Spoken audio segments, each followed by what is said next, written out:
संध्याकाळी झोपताना सुद्धा चार्जरची जागा कुठे ते बघून आम्ही झोपायची जागा निवडतो. आमचा संवाद रात्री सुरू होतो. पार ते स्टेटस आणि डीपी इतका झूम करून बघतात ना, बरं ते बाहेर येत नाही.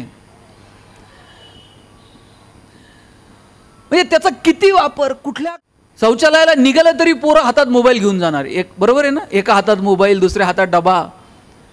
ते बसल्यावर रिंग वाजणार, काय करतो आता, काय करतो विचारल्यावर काय सांगायचं. त्याच्यात खेड्यापाड्यात बसायचं म्हणजे कुठंतरी बांधाच्या पलीकडं झुडपाच्या पलीकडं. याला आवाज येत नाही हे तीनदा उठून उभं राहणार, लका रेंज नाही, थोडं मोठ्यानं बोल म्हणते. बरं शौचालयात सगळ्याला रेंज असते, पण स्वच्छतेची रेंज कधी आमच्या डोक्यात येणार आहे? कधी आम्ही या सगळ्या गोष्टींचा विचार करणार आहोत? कधी आम्ही आमच्या मुलाबाळांसोबत संवाद साधणार आहोत? कधी आम्ही त्यांच्यासोबत प्रामाणिकपणे बोलणार आहोत? नुसती संवादाची साधनं वाढून उपयोग नाही, त्यांच्याबरोबरचा संवाद आम्हाला साधता येईल का त्याच्यासाठी मुळात आमच्याकडे वेळ आहे का? कधी सुंदर होतं माहिती आहे, इतिहासाला आपल्या येण्याची आणि जाण्याची नोंद ठेवावी वाटली पाहिजे. ज्या दिवशी इतिहासाला वाटेल की याच्या येण्याची नोंद ठेवावी आणि जाण्याची नोंद ठेवावी, त्या दिवशी समजावं की अरे आपण जरा चांगलं जगलो. माझ्या वडिलांना विचारलं की जगणं कधी सुंदर होईल, काय फॉर्म्युला आहे का? आतापर्यंत तुम्ही अनेक पोरांनो गणितात वेगवेगळे फॉर्म्युला तुम्ही शिकलात, असा एखादा फॉर्म्युला आहे का की यानं जगणं सुंदर होऊन जाईल? तुम्ही कुठल्याही शॉपमध्ये गेलात तर अनेक कॉस्मेटिक प्रोडक्ट्स तुम्हाला विकत मिळतील, पण असं आहे का हो काही औषध, अशी कुठली क्रीम आहे का? हा, चेहरा सुंदर होईल पण जगणं सुंदर व्हावं असं काय आहे का? मी वडिलांना विचारलं जगणं कधी सुंदर होईल, त्यांनी एक साधं उत्तर मला सांगितलं. ते म्हटलं जगणं जर सुंदर व्हावं असं वाटत असेल ना तर एक तुला साधं एक गंमत सांगतो. म्हणे काय? म्हटलं आतापर्यंत तुला ज्या ज्या लोकांनी मदत केली त्या त्या लोकांची यादी कर. मी ती यादी करायला घेतली. आजपर्यंत आपल्याला किती लोकांनी मदत केली? 10वीला असताना मला फी भरायला पैसे नव्हते, माझ्या मित्राच्या वडिलांनी दिले होते, त्यांचं नाव घेतलं. 11वीला क्लासला ज्याच्या सायकलवरती बसून जायचो त्याचं नाव लिहिलं. 12वीच्या पेपरला ज्याच्या गाडीवर बसून जायचो त्याचं नाव लिहिलं. पुण्यात ज्या घरामध्ये पेंगेस्ट म्हणून राहिलो, ज्या मित्राच्या रूमवर काही दिवस राहिलो, अशी यादी करता करता 100-150 लोकांची यादी झाली आणि सांगितलं या 100-150 लोकांनी मला आजपर्यंत मदत केली आहे. वडिलांनी कौतुकानं पाठीवर थाप मारली, म्हणले नशीबवान आहे. म्हटलं का? म्हणले तुला ती लोक आठवतात ज्यांनी तुला मदत केली. म्हटलं आता दुसरं काम कर. म्हटलं काय? आत्तापर्यंत तू किती लोकांना मदत केली ना त्यांची जरा यादी कर म्हटली. मग मी ती यादी करायला घेतली. 4-6 लोकांपेक्षा आठवून 4-6 लोक, याच्यापेक्षा जास्त ती यादी होऊ शकली नाही. ते म्हटले जगणं सुंदर करायचा सोपा फॉर्म्युला हा आहे. म्हटलं कोणता? ज्या दिवशी तुझी दुसरी यादी पहिल्या यादीपेक्षा मोठी होईल ना त्या दिवशी जगणं सुंदर होऊन जाईल. की आपण किती लोकांचं जगणं सुंदर करू शकलो, किती लोकांना उभारी देऊ शकलो, किती लोकांच्या जीवनात परिवर्तन करू शकलो. आज दीपस्तंभकडे पाहिलं तर असं वाटतं की आपण किती खुशी आहोत. या माणसांनी केवढं मोठं काम उभं केलं, किती लोकांच्या आयुष्यात परिवर्तन घडून आणलं, किती लोकांना मदत केली असेल. आणि कदाचित मगाशी मी येताना गप्पा मारत होतो, त्यांनी मला सांगितलं आपण सगळ्या जगाचं दुःख नाही पुसू शकणार, पण मी जो विषय निवडलाय, जे क्षेत्र निवडलंय त्या क्षेत्रात मात्र जेवढं काम करता येईल ना तेवढं कर. महात्मा गांधींचं एक वाक्य पहा, अमर्याद क्षेत्रात मर्यादित काम करण्यापेक्षा मर्यादित क्षेत्रात अमर्याद काम करू. माझं क्षेत्र एखादं मर्यादित असेल, नाही मी दिव्यांगांसाठी काम करेल, मी अनाथ मुलांसाठी काम करेल, मी स्पर्धा परीक्षांसाठी काम करेल, पण त्याच्यात मी इतकं अमर्याद काम करेल की नाही ती माझी ओळख राहील किंवा त्याच्यासाठी म्हणून माझा जन्म आहे असं मला कधीतरी वाटावं. आणि मला पुन्हा पुन्हा आज असं वाटायला लागलंय की काम मात्र जगाच्या नकाशात दिसायला लागतं. म्हणून ठराविक वयात आपण स्वतःला प्रश्न विचारला पाहिजे. आज तुमच्या सहवासात आल्यानंतर तो प्रश्न राहून राहून मी स्वतःला विचारणार आहे की अरे काय आपण असं कोणतं काम करू शकलो की जी आपली ओळख ठरेल, काय दिसणार आहे जगाच्या नकाशात. म्हणजे मला नेहमी एक उदाहरण आठवतं. मी नगरजवळ एक छोटंसं गाव आहे, त्या गावात मी राहतो आणि आमच्याकडं एका माणसानं 2 कोटी रुपये खर्च करून बंगला बांधला होता. तर 2 कोटी रुपयाचा बंगला बांधला, सगळं गाव बघायला. तुम्ही पण पहा, आपण जर घर बांधलं तर मग ते वास्तुशांतीला सगळं गाव येते जेवायला, लोक येतात, कौतुक करतात, कोण विचारतं टाईल्स कुठून आणल्या, कोण म्हणतं कर्टन कुठून आणले. जसं जसं लोक विचारतात ना तसं तसं भारी वाटायला लागतं. आपण दिवसभर आनंदात असतो, लोक कौतुक करतात, काय बंगला बांधला, काय घर बांधलं.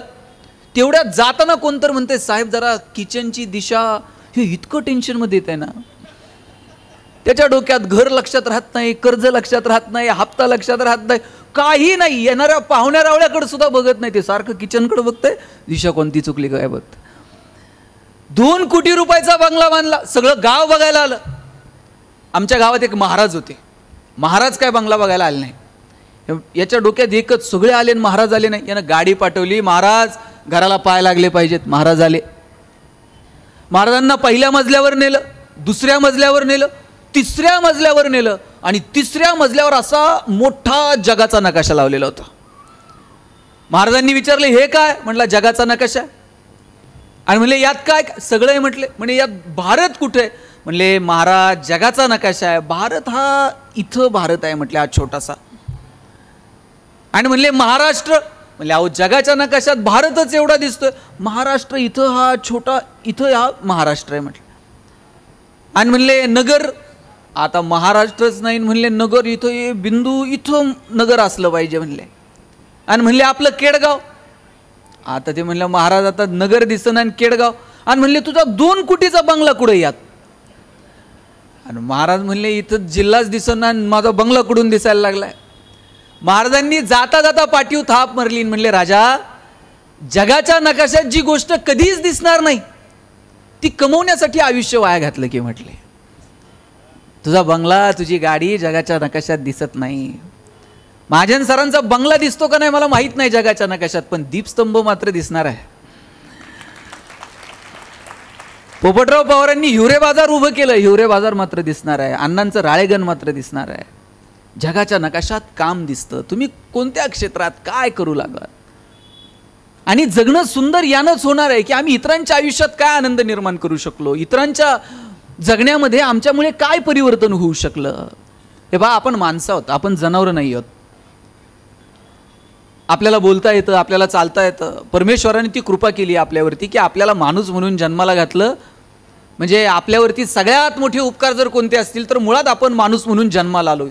हा कधीही न संपणारा उपकार आहे परमेश्वराचा. आपल्याला भावना व्यक्त करता येतात, आपल्याला बोलता येतं, काहींना चांगलं बोलता येतं, त्यांच्यावर तर अनेक उपकार आहेत. काहींना चांगलं गाता येतं, त्यांच्यावर अनंत उपकार आहेत.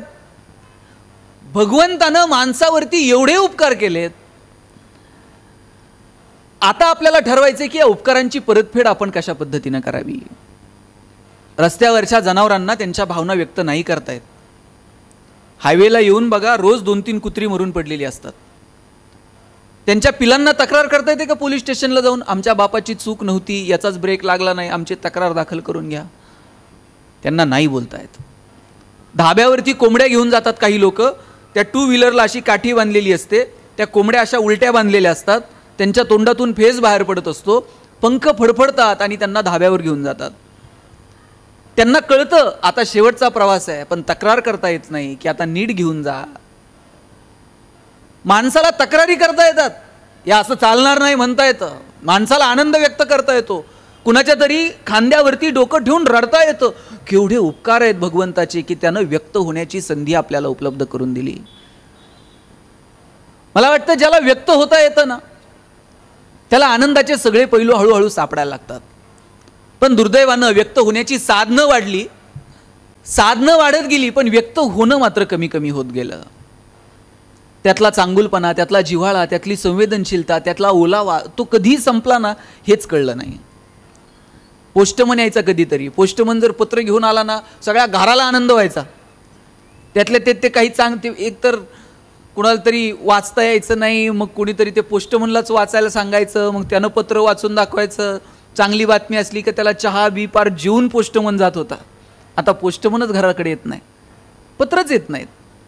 आता येतात फक्त पोस्टपेडचं बिल किंवा एखादी कर्जाची, भाऊसाहेब कर्जाची थकलेली नोटीस तेवढी आता पोस्टाने येते.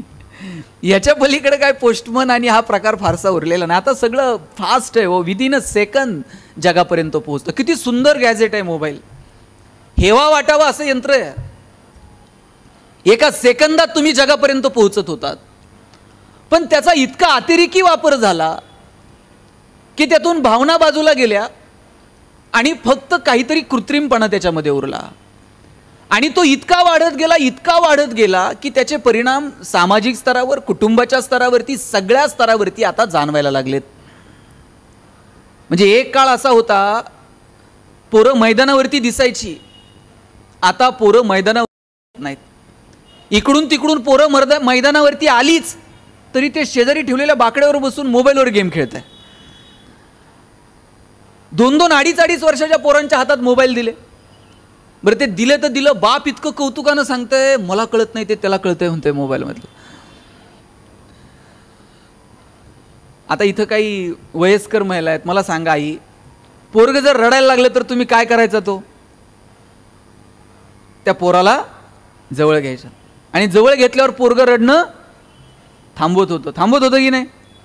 का थांबवायचं? ते जवळ घेतल्याबरोबर त्याला जाणवायचं आई आहे. गर्भात असताना त्या लेकरानं पहिल्यांदा काय ऐकले? आईच्या हृदयाचे ठोके ऐकलेत आणि त्याला कळायचं की माझी आई आहे. जवळ घेतल्याबरोबर पोरग रडणं थांबवत होतं.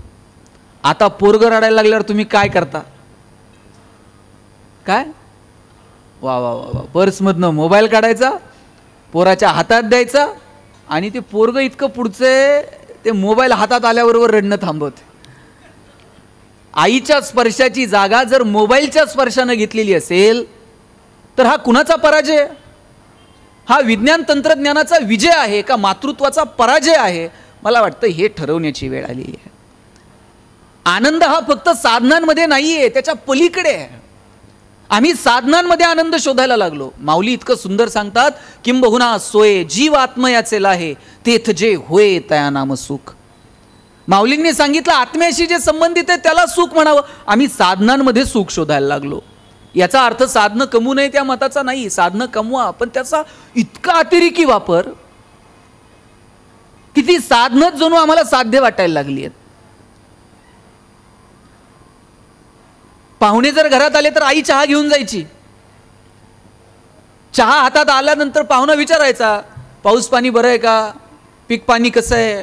गणेश तू कितवीला आहे? कावेरी तू काय करते? घरात आल्यावर पाहुणा बोलत होता, आई चहा पाणी करत होती, स्वयंपाक खोलीत जाऊन जेवायला जेवून जा असं सांगत होती. हा एकमेकांशी संवाद होता. आता तुम्ही बघा, घरात पाहुणा आला आणि आई चहाचा कप घेऊन गेली, ते पाहुणा असलं विचारतच नाही पाऊस आहे का आणि पाणी आहे का. ते आल्याबरोबर विचारतंय तुमच्याकडं छोट्या पिनचा चार्जर आहे का.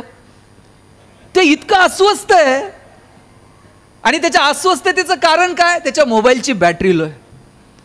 मोबाईलची बॅटरी लो असणं हे जर आमच्या अस्वस्थतेचं कारण असेल तर आम्ही किती फंटूस आयुष्य जगतोय.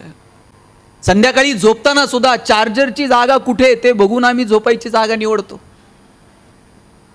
आमचा संवाद रात्री सुरू होतो, पार ते स्टेटस आणि डीपी इतका झूम करून बघतात ना, बरं ते बाहेर येत नाही.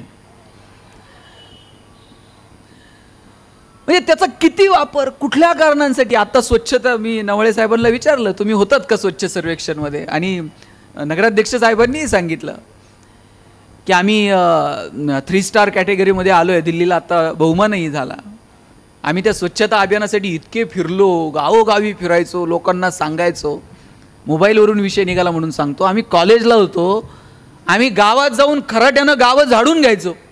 गावातले लोक असे कमरेवर हात देऊन उभे राहायचे, म्हणजे पोरांनो जरा इकडून घ्या. आम्ही ते शौचालयाचे खड्डे खांदायचो. लोक अजून 2 फूट खाली, अरे अजून 2 फूट कशाला? त्या 2.5 फुटाचाच लागतो, त्याच्या खाली विष्ठेचं विघटन करणारे बॅक्टेरिया, हे आम्ही सांगायचो त्यांना. पण नाही, ते तुम्ही आलायत ना, जसं उक्त घेतलंय तुम्ही ते करा. आणि 10-10, 15-15 हजार रुपयांचे मोबाईल लोकांच्या हातात असायचे, पण ते शौचालय बांधायचे नाही. म्हणजे इतकी वाईट अवस्था असायची. शौचालयाला निघालं तरी पोरं हातात मोबाईल घेऊन जाणार. एक बरोबर आहे ना, एका हातात मोबाईल, दुसऱ्या हातात डबा. ते बसल्यावर रिंग वाजणार, काय करतो आता, काय करतो विचारल्यावर काय सांगायचं. त्याच्यात खेड्यापाड्यात बसायचं म्हणजे कुठंतरी बांधाच्या पलीकडं, झुडपाच्या पलीकडं. याला आवाज येत नाही, हे तीनदा उठून उभं राहणार, का रेंज नाही, थोडं मोठ्यानं बोल म्हणते.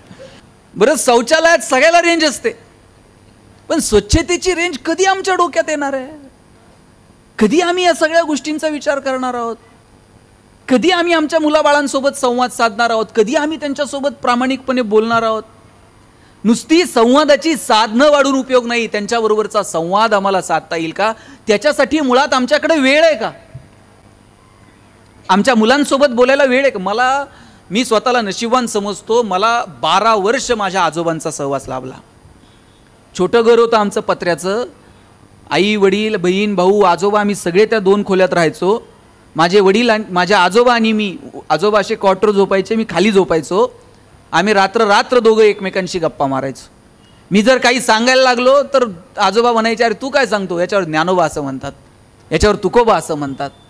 आजोबांसोबत संवाद साधायला मिळाला. आताच्या पिढीमध्ये कितीतरी कुटुंबांमध्ये, अजून खेड्यापाड्यात बरे हो, कितीतरी शहरांमधल्या कुटुंबांमध्ये आजी आजोबाच उरले नाहीत. ज्या आजी आजोबांनी राम कृष्ण ज्ञानोबा तुकोबा समजावून सांगावे, ते आजी आजोबा बघायला मिळत नाहीत. इकडून तिकडून जिकडे शिल्लक आहेत त्यांना रामकृष्ण आठवत नाही.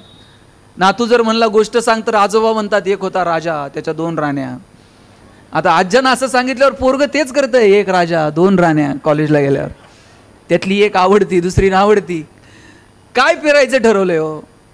आम्ही जे पेरणार आहोत ना मुलाबाळांच्या बाबतीत, ते उगवणार आहे.